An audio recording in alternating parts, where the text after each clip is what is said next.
Why do we eat? We eat because it tastes good. We eat for pleasure. We eat for celebration. We eat for consolation. We eat for all kinds of reasons. But biologically, why do we eat? Because we have these meat suits that we need to keep in tip-top shape, right? We need to, I don't want to say fuel. Everyone says fuel. Food is fuel. Well, yeah, but it's more than that. You think about it. Gasoline fuels a car, but the gasoline that you are putting into your car engine is not repairing the brake pads, is it? But the food you put into your body is rebuilding you from the cell level on up. So that's why it matters. This is the biggest shift. We're on day, I don't know, I think we're about a week in on my 30 baby steps toward clean low carb living. And this is huge. This is it's a mind shift about how we think about the food we choose to put into our bodies. Once upon a time, people didn't have to think about it generations and generations ago because there was no seed oil. There was sugar, but in very limited amounts.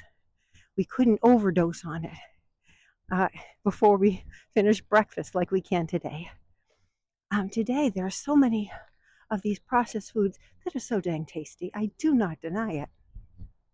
But it's like dessert all day, every day. And that is not providing our bodies with nutrition. Most of those foods, ultra-processed foods that are high in carbs, don't have protein or fat. So let's go back. Today's big takeaway idea is eat for nutrition first. And there are lots of really delicious, nutritious foods. But nutrition doesn't mean fortified with 8 vitamins and minerals on a box of Fruit Loops. Nutrition means high in protein and high in natural fat. That's really all our body needs. So protein, you're probably not getting enough.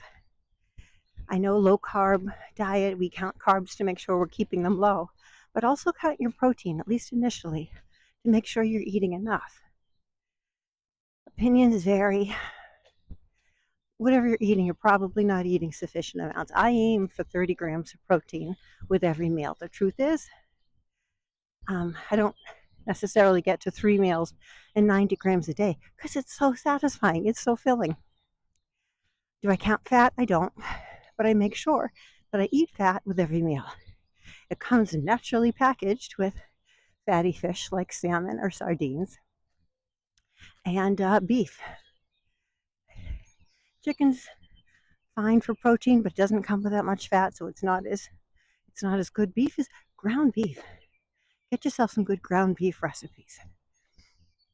And eggs and butter and cream with every meal while you're preparing that protein. Pile in the natural fat. There is no upper limit to natural fat. And eating fat does not make you fat if the fat you're eating is natural. If you're eating margarine, if you're eating corn oil, vegetable oil, there are problems there. That's not natural fat. That doesn't count. So that's today's baby step. I'm Eileen. I have reversed the worst of my Alzheimer's symptoms through a clean low-carb diet, and I'm sharing what I've learned on my new little channel. If you would like more information on any of this, check out the links in the description. Until tomorrow, let's all stay strong, wise, kind, and good. Choose good food for good health. Bye.